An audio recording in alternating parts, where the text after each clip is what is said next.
Welcome, everyone. It's been more than a week since two plainclothes officers fatally shot 16-year-old Kimani Gray, who, says the NYPD, pointed a .38 caliber handgun at them on the streets of East Flatbush. 3 days of unrest followed with dozens of arrests. Mayor Bloomberg promises a full and fair investigation, and that may well explain how this one tragic incident unfolded. But it won't tell us what it felt like to be Kimani Gray, or what society might do to save the next Kimani, not just from a violent death, but from a life confined to the mean streets on which he died. We'll explore all that in a moment. Also today, in our regular public intellectual segment, we'll hear how New York State could be fully electrified without oil, coal, gas, or nukes by 2050. Then we'll meet some city women who are leaning in at their high-tech jobs and ask why there are not more women tech entrepreneurs. And toward the end of the hour, we'll learn about Bitcoin, the controversial cyber currency that knows no national boundaries. First, though, Kimani Gray, those mean streets, and how to get them off them to a better life. Joining us, Nathaniel M. Quinn, head senior teacher and program team leader at Exalt Youth, and Shanduke McPhatter, executive director of G.M.A.C.C., Gangstas Making Astronomical Community Changes in Brooklyn. These two organizations work to protect and transform the lives of at-risk teens. Welcome, both of you. Thank you. And Nathaniel, when you heard about Kimani Gray, did a part of you say, gosh, I wish I had got to that kid with Exalt and had some contact with him before this? Yeah, I mean, clearly it's a very unfortunate situation. And, you know, as we all know, the riots in East Flatbush came as a response to this shooting. And yeah, that was a big part of me that felt this strong desire of wishing that I could have gotten to this young man or to any young person who may find themselves in that type of circumstance. But Exalt Youth is in fact doing just that. I mean, we are reaching out to young people who are court involved. Not to say that this young man was court involved or not, but we do reach out to young people who are court involved and give them a chance and opportunity to develop in such a way so they can be prepared for the world of work. And what's your role? I gave your title as head senior teacher. That's what does true. That mean? Yeah. I am partly responsible for teaching a curriculum at Exalt Youth, a curriculum designed to prepare court-involved youth for the world of work. It's an educational internship development program. So we dive into many different topics regarding a young person's history, their social setting, their mindset, the way that they see the world, and for the most part, trying to help young people to become more aware of their circumstances and of the society in which they live. And Shanduke, did you have a reaction when you first heard about Kimani Gray that you wish you could have been out on the street corner that day? Because I gather that you do some work with your group where you literally get out onto street corners in tough neighborhoods and tough situations. Correct. It was an immediate effect on me. You know, especially after they do the gang involvement inside the situation. For me, I feel based on the lifestyle that I came from, that I helped direct the youth to that because I was directed towards that, which is one of the reasons why I've put myself in the place that I'm at now. And we used to be out in Flatbush. We were out there with Al Sharpton, Juvenile Williams at one time, occupying the corners.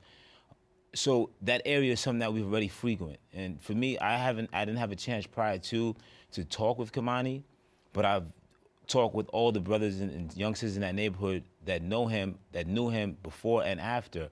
And it's a constant emotion that deals with me because I feel like if so much more was done, we could save a lot of lives out in these streets. What might have been done? Again, not really focusing on the particular incident between him and the police, but what might have been done? What's your group doing to prevent people like him from even winding up in situations like that? First of all, we're taking away the trend. You know, it's a trend of wanting to live the gangster lifestyle. You know, wanting to be out there. For, you know, if you look at where he was at, the times at night he was on the corner. You know, his mother stated that he had curfew, but Some days he made, some days he didn't. There was something that was out there for him for those nights that he didn't make his curfew that he felt was much more important than being in his own home. So we've been out, we're out there doing that, just finding out what are you looking for out in these corners. I know that we didn't have nothing but hanging out, and hanging out led to more issues, led to crimes. So we've been more involved in trying to get funded for community centers, for programs, especially when the summertime coming. Our primary focus right now is to make sure that we get some programs, especially for those kids in East Flatbush where we're directing it right now because they're the ones that's most emotional. What event or what insight led you to get out of that life, and is it something that you think others can learn from without going through whatever you might have gone through? Yeah, the leaders. It's all about the us stepping forward. When I say us, I'm talking about the people who have the voice, people who have the strength, the parents. Not just people who don't have children, but people who see these issues and say, okay, this is something that we need to step up. Most people are constantly talking about the change that need to be made, but the actions aren't being made. And the actions isn't necessarily financial. It's just doing that, just coming out and showing the support. Picking up a kid and talking to them and helping them understand, that they have different avenues. And different avenues is where you come in too. You're talking about opening kids to the wider world. Right. Give me an example of that. Well, just to give you a quick review, and I appreciate what you're saying, and I think that's a very admirable thing, that what you're doing. You seem to have a very strong personal historical knowledge base about gang culture. And when we look at any type of organization, what we discover is that a participant in any type of organization definitely has support. There are definitely programmatic measures in place, all designed to make sure that that particular participant is being developed in a certain way, is actually learning to embrace a particular type of ideology. I think systems and programmatic measures are very necessary in order to contribute to the proper development of any young person, no matter who this young person is. Now, Exalt Youth, obviously we deal with court-involved youth. Okay, so what do we do exactly? What's my role exactly? Mm-hmm. Well, there's, first of all, an incredible amount of communication between myself and the young person involved, with this young person's lawyer, with the young person's judge, or caseworker, social worker. The young person may have been referred to our program from a different program like the Legal Aid Society or the Brooklyn DA's office. So we're communicating with all these people, letting them know that we are definitely on the radar. Now, once the young person is accepted into our program, they enter the classroom structure, the first phase of a cycle. Yeah. Why is the program based so much on after the incarceration? We have to put more attention on prior to the incarceration, because like I've said before, billions of dollars is spent, billions of dollars, just in the juvenile court system. Right. And if you've decided as a society to invest that much money into the juvenile court system, it's obvious that we have a problem with our children. It's come to the point that the children are the leaders of the family. Right. The adults can't make the decisions. The adult doesn't know how to teach their children. How is that possible? Well, I think we really have to consider the myriad of factors at play here. I mean, of course, we are dealing with a young person at a particular stage in their development, between the ages of 15 and 19, after they have been involved with the criminal justice system, however that may have come about. But we have to look at the community factors, the family factor, the social setting factor, the hostility that young people may face on a daily basis. We have to look at all these different factors, and I think that's the role we play. What we're trying to do is actually stop the pipeline that will actually lead a young person from school to prison. That's a heavy rhetoric today's society that's about in the school to prison schools. pipeline. I've said before, I believe that's in the schools. I know where I had my biggest loss, and that was me going to school and not when I got to junior high school and I was going from class to class. We began to get loose at that point, and a lot of the teachers are taking to go through courses for school to be a teacher, whatever type of teacher that they are. One of the things that we're doing with my organization is we're getting ready to start seminars for teachers. Right. Okay, to teach them how to identify with these youth, how to identify with a problem, if it's gang, if it's drugs, if it's a problem at home. Just not just telling that kid to get out of the class as a problematic child. It's being able to, have the right type of education to assist them before they get to that level. So it's something about not just teaching the course curriculum, but being able to make contact with people growing up in certain kinds of family situations, certain kind of neighborhood situations that you think a lot of teachers come in not qualified to do? Correct, and there's not enough programs in the school. You know, that's one of our primary factors, getting into that school and saying while the teachers are teaching, let's say we have a sit down with our teachers, you know, on a daily basis and identify these children. Have them come into our setting and sit with them and figure out, you know, what's the need analysis, you know, what's troubling them, how can we help them beforehand. And as part of that, well, go ahead, you know, Nate, go ahead. I mean, that's very important. I mean, I think that's absolutely necessary. But you know, you will also have those students who may not particularly adhere to the specialized teaching that you may be charging teachers to have. I mean, some students will deviate from that plan and find themselves somehow caught up with the criminal justice system. Now, that's where Exalt Youth comes into play. We're actually trying to prevent further criminal justice involvement. You know, and I think we do an excellent job with that. Right? I mean, in all honesty, I definitely would say that it all works together. Absolutely. You find out these different avenues. Like there's different organizations out there. I say it all the time. We're working with an organization called Faith, which is Fatherless Alive in the Hood. We're working with an organization called Holla, which is How Our Lives Link All Together. These are all community-based organizations. And so much funding is going into so many other things where you have organizations like that where it's different steps. If you specialize in this avenue, you specialize in that avenue, you specialize in that avenue, you sit down, you bring all that together. So do you think it's possible that on one level, Kimani Gray would not have died in vain because suddenly the outside world is paying more attention to groups like both of yours, and maybe the city now will come up with something, whether it's funding or more attention or something through the school system, that's going to be more serious than it was in the past? Correct. It's not just the city. Let's not put it on. You know, a lot of what we have to focus on is what type of grants that we'll receive. As a nonprofit organization, it does not necessarily have to be a grant. You know, a donation. You know, we're putting a lot of our attention in this hip hop business, the music. You know, a lot of the music, you know, if you ask someone about drugs versus music, personally, I feel that music is more potent than drugs. You know, somebody that's a young man that's smoking weed can smoke weed for months and years and it don't affect him.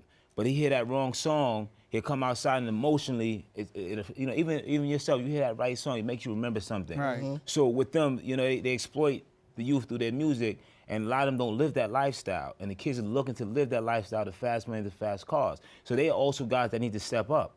You know, you're doing great. Now give back to the community the same way that. Nate, the last word, we have 30 seconds. So I mean, clearly we have to talk about the historical impact of a young person growing up in a particular community and the influences making an impact on that young person's life. It's meant to. Right. So you have to really begin to understand the beast against which you're fighting, so you can come up with very strategic, effective plans and programs, or you know, things in place to help this student develop. That's where we have to leave it for today, but a really good conversation, and I hope you'll both come back and drill down even further on these things outside the shadow of a crisis like this. Sounds good. Thank you. Up next, women in the New York tech scene. Why not more of them? Lean in.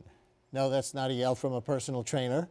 It's what professional women have been hearing these last few weeks since Facebook COO Sheryl Sandberg debuted her cri de coeur book of that title, Lean In, for the 21st Century Woman. 2 New York women are guilty of doing just that, here to give us an inside view of women in the New York City tech scene. Jessica Lawrence, managing director of New York Tech Meetup, which boasts more than 30,000 members. Also media entrepreneur Kelly Virella, who is one of 2 New York women to win $20,000 in seed money for a digital news venture from the International Women's Media Foundation. Welcome to both of you. Thank you, Brian. Thank you. And I know you're just back from South by Southwest, yes. The tech portion, where you saw what from the New York tech scene? We saw a lot of activity from the New York tech scene. I think South by Southwest this year was really focused on networking, meeting people. For the New York tech scene in particular, it was for showcasing what is being built here, which is a lot. We have an incredibly fast-growing tech community. We had an event ourselves with over 40 different startups showcasing what they're building. Over 3,500 people in attendance, the kind of who's who of New York tech attending the event, and it was a great way to showcase how New York is growing in terms of tech. And just in terms of our urban pride, How did New York rank in that respect compared to any other part of the country that represented? Just from anecdotal evidence of talking to cabbies and other people in the city when they would ask me where I'm from and I'd say I'm from New York, they'd say, wow, there are a lot of you here this year. So I think there was definitely a sense that New York was at South by Southwest in full force. So Kelly, I understand you were most recently an investigative journalist. I was. So how have you converted yourself into a techie? Oh, it was a long, hard year or year and a half of just sort of learning on the job and, you know, kind of doing entrepreneurship. I had a prior background of having worked in corporate America in technology, but yeah, it definitely, you know, any type of entrepreneurial venture is like all about learning on the job because it's just no way to know how to do entrepreneurship without doing it. And what is your venture? It's news related, right? It is news related. I'm starting a digital magazine. It's a digital thought magazine that's going to be available on smartphones, tablets, and desktops. And it's a thought magazine that's about Black culture, and it's featuring some of America's best Black writers. All right, very cool. And that's what you won the $20,000 for? I did. It's called The Urban Thinker. Great. So how well represented do you see women being right now in the New York tech sector, either among the 30,000 people who are members of the meetup or who is in the, you know, the delegation to South by Southwest? How do you see the gender balance right now? It's a growing number. It's getting more balanced. It's always been a challenge in tech. I think when you look at the numbers over time, in particular when you look at engineering and computer science side of tech, you see very low numbers of women. Usually about 18% of computer science grads are women. In the New York tech community in general, the percentage of women is actually greater than in some of the other tech communities in the country, like Silicon Valley. We actually see about 20% of tech entrepreneurs being women, and so it's great to see that number being a bit bigger than Silicon Valley. Always room for growth. And I'm definitely seeing a lot more women stepping forward, joining different meetup groups and other organizations in the city to really work on building their companies. 20% is still, last time I counted, 30 points lower than 50%. Definitely. But why do you think it might be a little better here than some other places? I think one of the differences about New York is that sense of community. I mean, we are a city that is incredibly connected. We have over 600 meetup groups related to technology in the city. A number of those meetup groups are focused on women. There's a lot of opportunity for women to find other women in the tech industry, which I think sometimes if you're in a less populated space, it might be more difficult to find that small percentage of women who are working in tech. And here, we can really find each other and support each other and help that part of the industry grow. Why do you think it's only 20% or so? Are there certain barriers? Is it what people gravitate to? What do you think? Wow, that's a big really question. Yeah, it is. As a person that apparently doesn't subscribe to the view that stops women from participating in these things, I think it's really, really difficult for me to know from experience, right?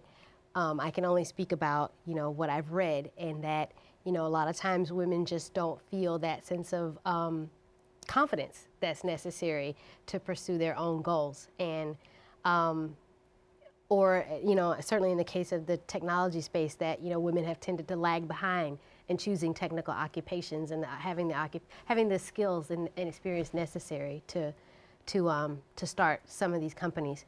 But then, I mean, there are a lot of founders in technology that are, you know, who are male, who actually don't have the hardcore technical experience. I myself am not the best technologist in the world, and, you know, I'm decent at it.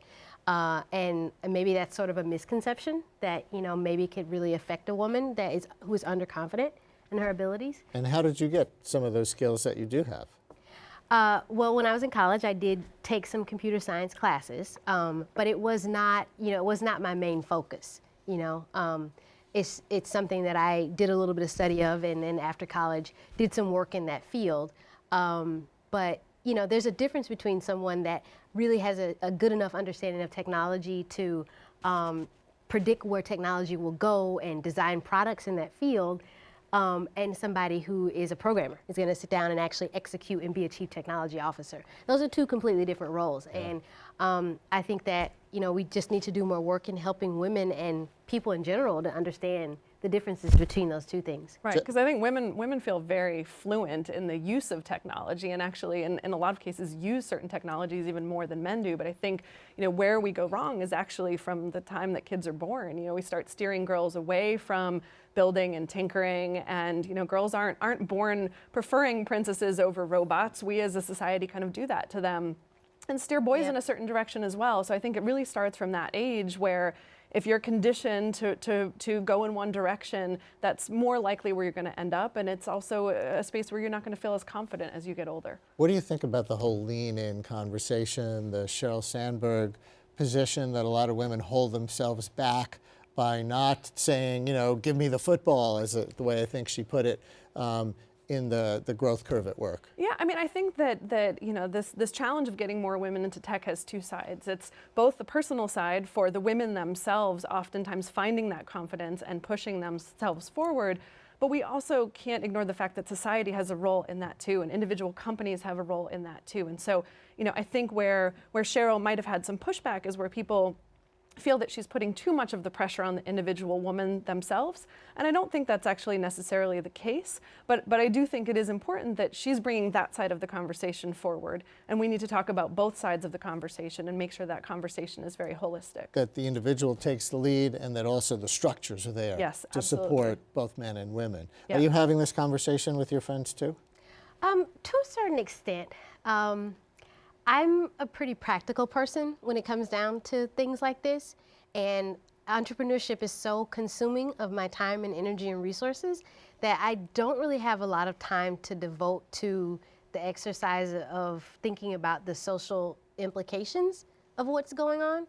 It's not to say that, I mean, obviously as a journalist, I'm very, very much, you know, concerned with those things. And it's not to say that, I definitely do believe that there are massive structural issues that need to be addressed, both in terms of, you know, getting women into these fields and retention and all of that. But, you know, in terms of how I carry my day-to-day life, I mean, entrepreneurship is just very consuming. And there's just not a lot of time to think about, you know. You're leaning so far in that you can't pull out and look at the big picture right now. Yeah, it's hard. How are we going to use that $20,000, by the way? How's that going to help? Well, the plan that I have right now is to use the $20,000 to launch an event series. And the event series will be both a way of, you know, sort of providing a service that I believe the community of readers really wants, but also a way to promote the magazine as well. I've been really thinking about the way in which events are really great at helping to market and promote a particular activity, just because they really encourage word of mouth, you know, and they encourage participation. Like when you find out about a really cool event, you go to the person and you say, oh, would you like to go with me to this event, you know? So, so that's the idea, that's the plan, is to use it to launch an event series that would be national in scope. Is one of the problems for women tech entrepreneurs getting money out of the venture capitalists who tend to be men? And not that they don't want to fund women, but maybe they see the world through certain kinds of lenses? Absolutely. I mean, I think if you look at the numbers, women only get about 4 to 9% of all of the venture capital funding that is distributed on an annual basis. So there's a huge disparity there. And we get less. Yeah, and you get less. And I think that when you talk to women and men who have both gone through the process of getting funding, it's hard to get funding no matter who you are. But it becomes harder when you're a woman. I think there are some biases in place. There are some characteristics. If a woman goes in and acts very aggressively and very, very overconfident in a way, that is sometimes reflected negatively on her, whereas for a man that would be seen as a strength. And I think in general, you know, some of it is people also sometimes place some of the types of companies that women are founding into certain buckets, whether it's, you know, fashion or things related to being a mom, and they don't look at the big picture of the fact that those are actually significantly lucrative industries, but they skew away from wanting to fund those types of companies sometimes, which oftentimes leaves certain groups of women out. And women are actually funding and founding a broad spectrum of companies, but the people on the funding side are not quite seeing that. And what about grants for women to go to hacker school? Well, Etsy did an amazing program this past year where they basically decided they needed more female engineers. They have 80% of their customer base is women, but they only had 3 female engineers on staff. And so they decided to fund 25 grants to an intensive program called Hacker School. By funding those grants, what they basically saw was there were 7 women who applied to Hacker School the session before, 661 women applied when Etsy offered those grants. And so they, as a company, basically said, we're going to put our money where our mouth is. We're going to make this happen. They got a class at Hacker School that was 50% women, 50% men. And that led to them hiring more female engineers and increasing the number of female engineers by 500% in 1 year. Do you think that the decline in so many traditional news outlets gives somebody like you an opportunity to step in because you are tech savvy and know how to reach people in new ways? Yeah, unfortunately I do. And it's not so much about displacement as it is, I think that, the new technologies just really enable new distribution models and just make it be something that's actually affordable to do. Whereas you would need to, in the past, raise $5 million to start your digital magazine. If you're doing, a subcompact tablet-based magazine, you can start that with $50,000. And that is that's a huge advantage. So yeah. Is growing the tech sector a political issue for either of you in this mayoral election year? Is the meetup community comparing and contrasting the mayoral hopefuls? Yeah, I mean, we're a nonpartisan organization. We care about this more as an issue for the community, because if you look at some of the top issues that our community cares about, it's things that actually impact every citizen in New York. So it's, high-speed internet access for everyone in the city. It's education, K through 12, and then professional development and higher education. So I think some of those issues, it's not so much of just a tech community issue. It's an issue that we believe is really important for the community. So is the community trending toward a particular candidate, or is it too early to say that? I think it's way too early to tell. I think, part of it for us now is getting the conversation started, making sure that all of the candidates who are running are fluent in technology, and so that we can have a really good conversation about the things that impact the city related to tech. All right, well, let's keep talking. Thank you both very much for coming in. Thank you. Up next, Public Intellectual. A professor shows us how New York could convert to all renewable energy. Time now for Public Intellectual, our regular look at research that affects our lives. Today, the greening of New York.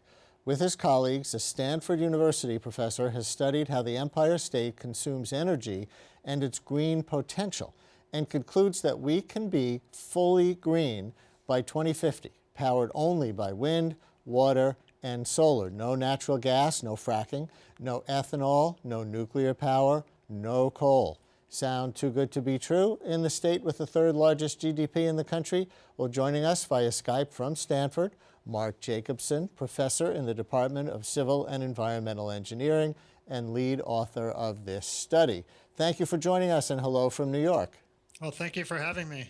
Let me jump in with you on what might be the biggest eye-popping number in your study, and that is we could be getting 40% of our energy from offshore wind power. How much energy do we get now from offshore wind power, and how do we scale up to that much? Well, currently we get zero offshore wind power in the United States. Europe does have a lot of offshore wind power installed already and has for over a decade, but the U.S. has been reluctant so far to go that route. There's the offshore wind resource in the United States on the East Coast is literally one of the largest wind resources in the world. And during the last ice age, the East Coast, the offshore part was land, which indicates that it's very shallow water too.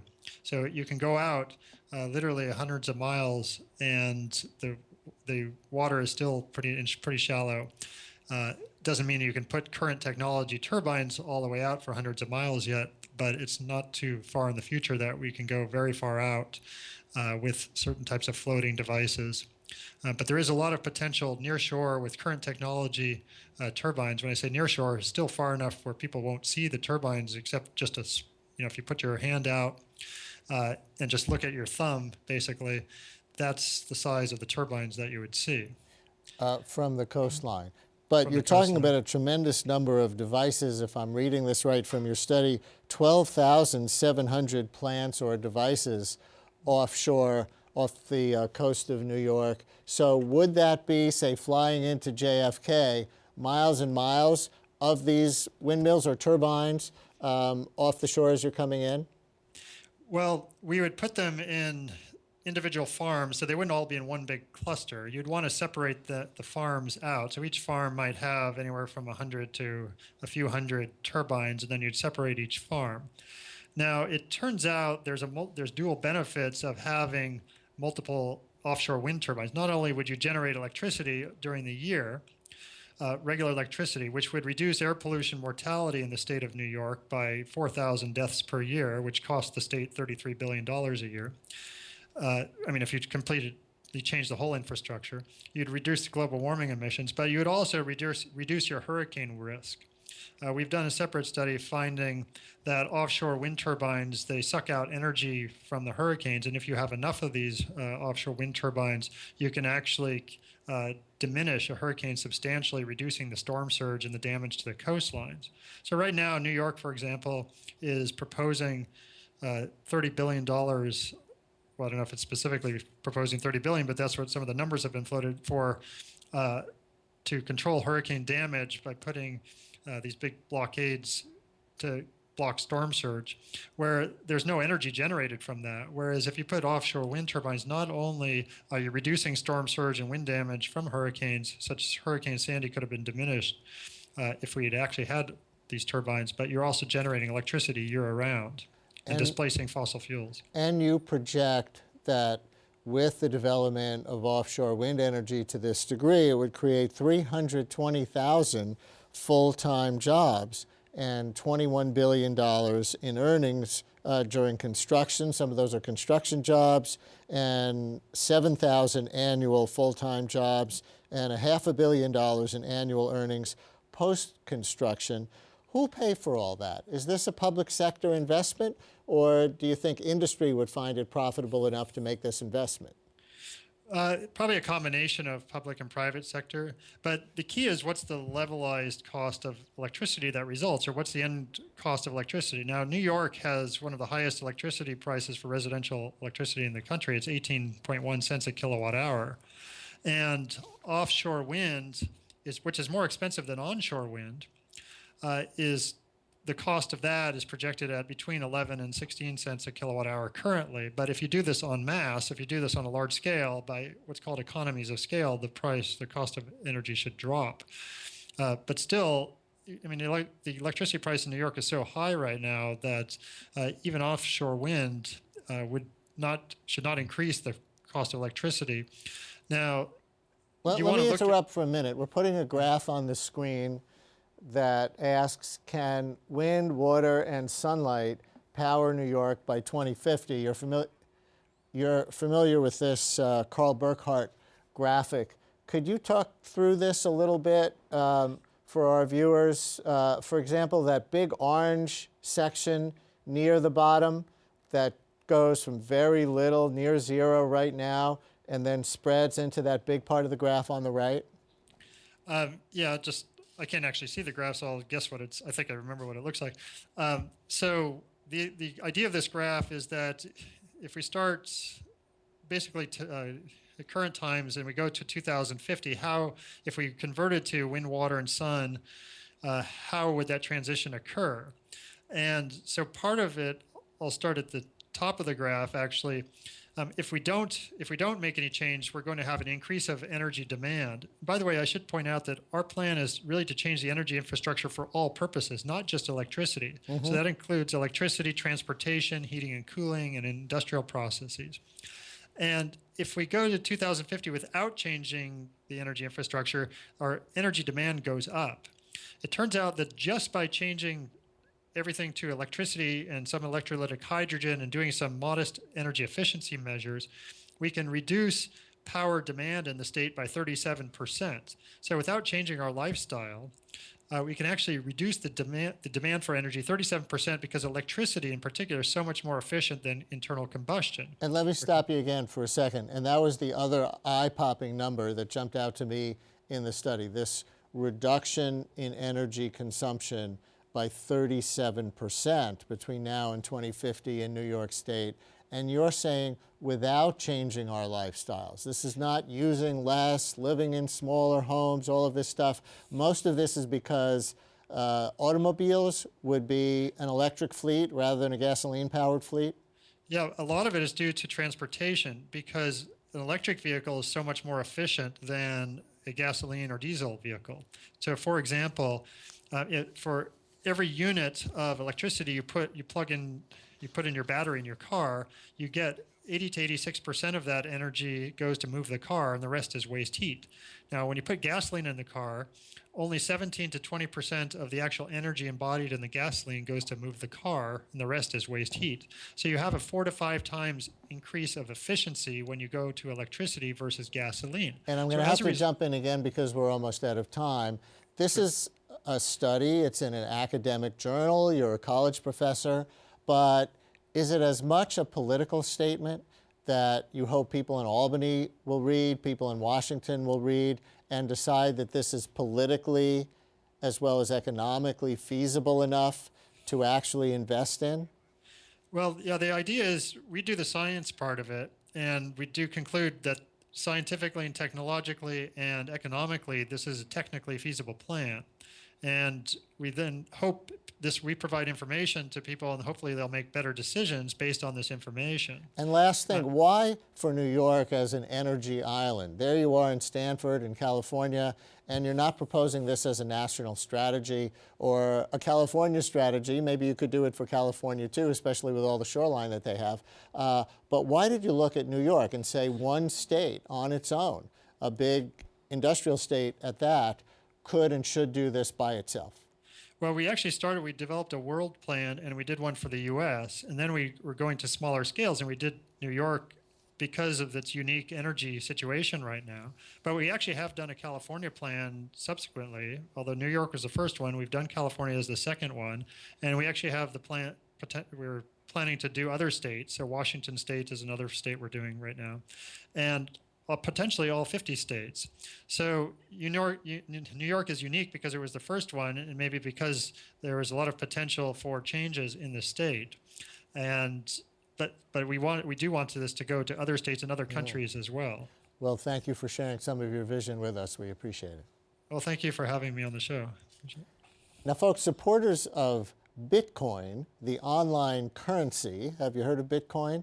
Supporters claim it's as important as the internet itself, that the virtual money, not tied to the currency of any nation, extends the principle of freedom and liberty. Detractors, on the other hand, say it's a giant Ponzi scheme, or that it fuels trade in illicit goods and is dangerous to society. Everyone can agree that Bitcoin should not be ignored. Just 4 years ago, people were giving away Bitcoins online for free. The first Bitcoin transaction was for 2 pizzas at a whopping price of 10,000 Bitcoins, not worth very much each. Today, however, at their current exchange rate of $47 to 1 coin, those same Bitcoins would buy the entire pizza joint. In a moment, we'll talk about the meteoric rise of Bitcoin and what it could mean for banks, governments, and the economy. But first, because most of us are hopelessly lost already, a primer on Bitcoin. And for this, naturally, we turn to cyberspace. What is Bitcoin? Bitcoin is the first decentralized digital currency. Bitcoins are digital coins you can send through the internet. Compared to other alternatives, Bitcoins have a number of advantages. Bitcoins are transferred directly from person to person via the net without going through a bank or clearinghouse. This means that the fees are much lower, you can use them in every country, your account cannot be frozen, and there are no prerequisites or arbitrary limits. Let's look at how it works. Bitcoins are generated all over the internet by anybody running a free application called a Bitcoin miner. Mining requires a certain amount of work for each block of coins. This amount is automatically adjusted by the network such that Bitcoins are always created at a predictable and limited rate. Your Bitcoins are stored in your digital wallet, which might look familiar if you use online banking. When you transfer Bitcoins, an electronic signature is added. After a few minutes, the transaction is verified by a miner and permanently and anonymously stored in the network. The Bitcoin software is completely open source, and anybody can review the code. Bitcoin is changing finance the same way the web changed publishing. When everyone has access to a global market, great ideas flourish. Let's look at some examples of how Bitcoins are already used today. You can purchase video games, gifts, books, servers, and alpaca socks. Several currency exchanges exist where you can trade your Bitcoins for dollars, euros, and more. Bitcoins are a great way for small businesses and freelancers to get noticed. It doesn't cost anything to start accepting them, there are no chargebacks or fees, and you'll get additional business from the Bitcoin economy. For your first Bitcoins and more information, visit weusecoins.com. That video bought and paid for, they tell us, with Bitcoins. Joining us in the studio are Mark Hochstein, executive editor of American Banker, and Eric Voorhees from BitInstant, a New York-based Bitcoin payment processor. Okay, what does that mean, a New York-based Bitcoin payment processor? So our company, BitInstant, is here in New York, and we're involved in the Bitcoin space. We are not the Bitcoin company, and I think that's a very important point to start with. Is there a Bitcoin company? There is no Bitcoin company. There's no office, there's no central server, there's no organization, no nonprofit behind it. It is purely a decentralized technology. So why would I buy something in Bitcoin or convert any of my dollars to Bitcoin rather than just continue to use good old US currency? Well, if you've noticed what happened over the weekend in Cyprus, that might give you a clue as to why some people are finding an alternative like Bitcoin to be valuable. In Cyprus, the government there is confiscating up to 10% of the depositors' bank accounts just by locking them and taking the wealth. Bitcoin to help bail out the banks that those deposits are in. Yes, to bail out their own mistakes from previous administrations. Bitcoin cannot be seized by anyone, so if you are worried about people seizing your wealth for whatever reason, Bitcoin is a good alternative. So is Bitcoin legal? There's been a lot of debate about that, but as far as I can tell, there haven't been any legal actions taken. It's I don't think it is really illegal. I think that there's a lot of fear about it because it has this sort of checkered reputation. It's been used, or some people use it to purchase illicit substances. But I think the important thing about Bitcoin, and the thing that really makes it interesting, is not so much as a currency, but as a payment system. People talk about it as a currency, which it is, but it's also... What's the difference between a currency and a payment system? Well, as a currency, it theoretically competes with the US dollar, with the euro. So in that sense, it's both a store of value, but it's also a means of exchange. So it competes on another level with PayPal, with Western Union, with MoneyGram, as a way to send money, as a way to just pay for things that you purchase. And what would be the advantage for somebody of using that over, say, PayPal, which is linked to my credit card or some other thing that we already consider concrete? A couple things. Number one, it's very fast. Once you learn how to use Bitcoin, when you send money, you get transaction confirmations, within minutes, if it takes that long. It's extremely cheap. The fees are negligible right now. But the really important thing is that there's a degree of anonymity that you don't get with other kinds of electronic payments. You're not leaving a paper trail. And we are moving away from physical cash in this world, slowly but surely. And I argue that is mostly a good thing. Cash has costs. Physical cash has costs. Think of armored trucks. Think of the unseen costs of that. Think of the germs that are carried when you hand someone a dollar bill. But the one problem is that as we go to electronic payments, we're losing the ability to transact anonymously. And Bitcoin it's much like cash in the sense that once you spend it, it's gone, but it can't be easily traced. With cash, you can spend anonymously. You can walk into a store, and assuming you're not being videotaped or something, you can hand over cash for goods, and nobody has to have a paper trail of that. But I think more and more that's being seen as something that people do for nefarious purposes in the economy. So what are some of the legitimate uses of the anonymity of Bitcoin that make you promote it? I think that the default position of people who respect private property and who respect privacy for individuals should be to assume that the person is not doing something wrong.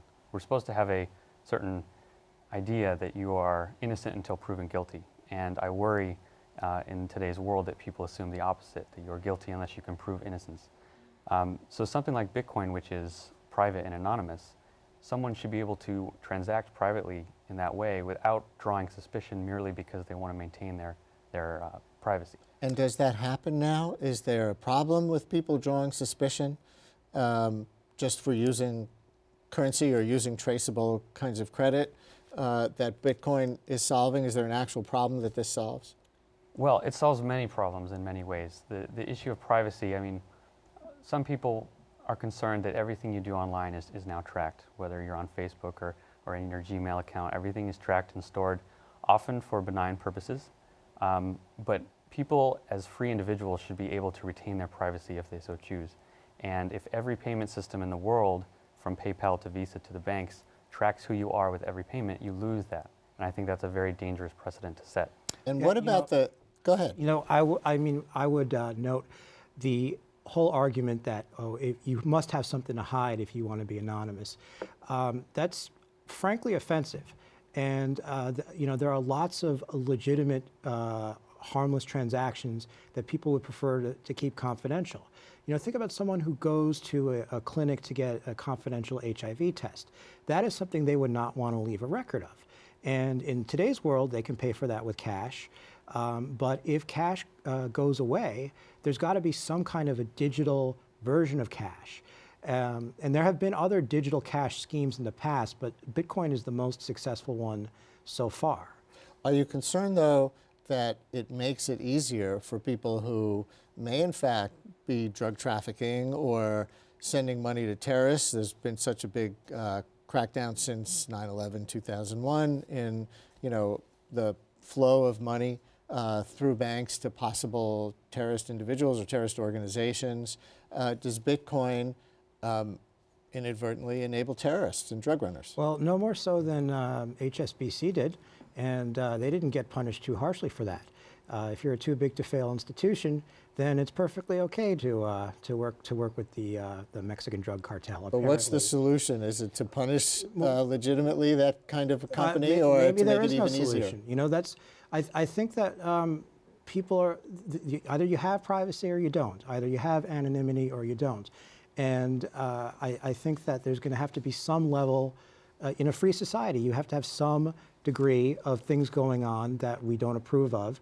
But if we try to have total information awareness, that's the name of a post 9/11 intelligence program that thankfully did not last very long. But just the name of that just tells you, you know, the fantasy that, you know, you can try to see everything. It's really you know, sort of obnoxious. We mentioned at the top that Bitcoin started out at trying to remember, $10,000 to buy a couple of slices of pizza. Now it's $47 per one Bitcoin. So is this a currency that floats like national currencies? Yeah, it is a currency that operates on an open market, just like gold, just like the dollars. And so people bid and sell it, and it has a market price all the time for that. The reason it's gone up a lot is because there's a scarce amount of this currency. And if it is used more in wider and wider circles, then the price will necessarily have to increase. There's a fixed amount of the currency, Right. which helps stabilize the price in a certain respect, right? There's no Ben Bernanke of Bitcoin Right. who can just decide to print more and more and more and more because it serves a national interest of some kind. Exactly, and that's what draws many people to it. They believe that, you know, we don't like to have monopolies in other industries. Why do we allow a monopoly on the actual issuance of money, which is so central to our economy? And the fact that a group of bankers can get together and print money, give it to their own banks, lend it out to their partners, give it to the government to spend before all the price levels rise accordingly. You're talking about the Federal Reserve. Federal Reserve, right, is extremely immoral, in my opinion. And something like Bitcoin does not enable any special group to print it where others can't. So this is one of its traits. So is it risky for individuals, however, to decide, okay, I'm not getting any interest in my bank account anyway, and maybe I don't like the stock market, so I'm going to invest in Bitcoins? The whole thing could come crashing down, couldn't it? Yeah, anyone who's investing in Bitcoins has to understand that it's an extremely volatile, risky asset. It should probably more be considered gambling at this point because it's brand new, it's still in beta, It is the wild west of finance right now. I would never tell my grandparents to invest their savings into it. But for those who understand the value of this system and who are willing to take the risks, they've seen tremendous gains, and rightly so. And one of the risks is if it's hacked, nobody actually backs it. Like I read there was one hacking incident where $12,000 worth of Bitcoin were virtually stolen. Yeah, hacking is a real issue. That's not intrinsic to Bitcoin itself. It's a matter of security. You can store Bitcoins on your own computer, and security is up to you when you do that. You can use one of these wallet providers in the clouds, which are sort of kind of like banks, but it's not FDIC insured. So if the money's gone, you may be out of luck. And like Eric said, it's not for the faint of heart. It's a lot like banking was in the pre-FDIC days, where you chose the bank, so to speak, that you worked with or stored your money based on trust and based on reputation. And what does it mean that it's open source? I usually think of open source as software or something, or anybody from the general public can jump in and contribute or alter or try to improve it.